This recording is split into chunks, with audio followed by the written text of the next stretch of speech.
As any good preacher knows, from time to time, it's time for an illustration. Let's think for a few minutes about a triathlon. A bunch of athletes, slightly masochistic all of them, participate in a challenge in which you must swim, bike, and run. These are three different disciplines, but only one race. The winner is the one who on that day manages to do best the three stages and the transitions between them. It's about the combination, because it's one race, not three. That's why you don't have to be the best cyclist in the world to win a triathlon. You don't even have to be the best cyclist that day to win. Just so long as your times in the other stages and the transitions are good enough to make up for your time in the cycling stage. It's the combined best time that makes one the winner. Now, it's clear that to participate in a triathlon, one needs to know, as a very minimum, how to perform each of the three skills adequately. When I was somewhat younger, I got excited by the idea of participating in an off-road triathlon. For several years I had already been running and riding my mountain bike, so I thought, why not give this multi-sport event a try? I only needed to add swimming into my training. No problem, I thought. I already know how to swim, so I started going to a nearby pool. The problem was that I never really learned how to swim longer distances. My swim stroke was good for swimming very short distances, but it was exhausting for anything longer. I read a little about how to improve my skill for this, but I never managed to master it. Soon I grew tired of the effort and of going to the pool. I started looking into what biathlons there might be. Turns out, not so very many. End result? Nowadays, I only run. And races? 5K, 10K, half marathons. Running is great, but a foot race, even a marathon or an ultra-marathon, is not a triathlon. It is something else. To speak of preaching as an activity comprised of three disciplines reminds us of a triathlon. It's not enough to incorporate only one or two of the disciplines. All three are needed. What's more, one must know how to combine the three in a complementary manner and execute the transitions between them smoothly. If we can say it like this, a winning sermon is one that does the combination well. Preaching. Three disciplines. Only one race.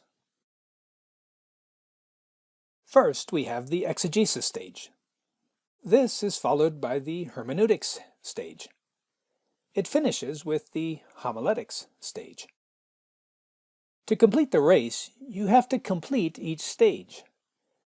Not doing a stage has a special name. It's called cheating.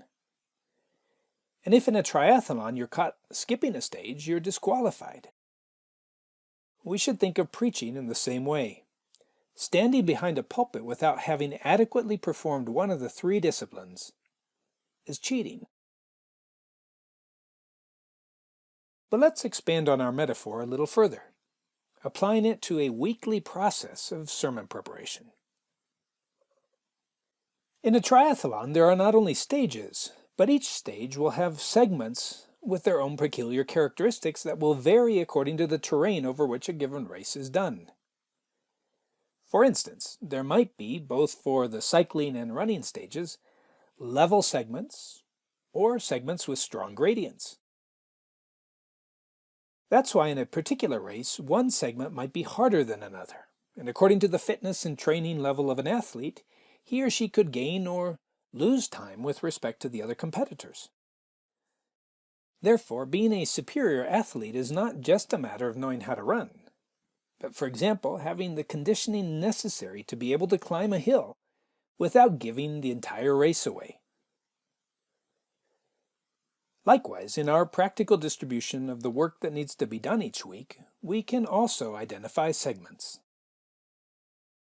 In the exegesis stage, we can identify 3 segments.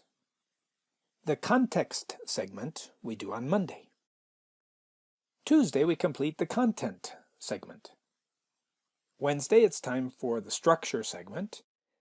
And with this, we've completed the exegetical work for the passage. On Thursday, we deal with what corresponds to the hermeneutics stage, which in our distribution is a stage of only 1 segment, the application segment. With that completed, we move on to the homiletics stage. Friday is the day for the outline segment, Saturday, our manuscript. Sunday, we finish with the final segment, reaching the finish line with the preaching of the sermon.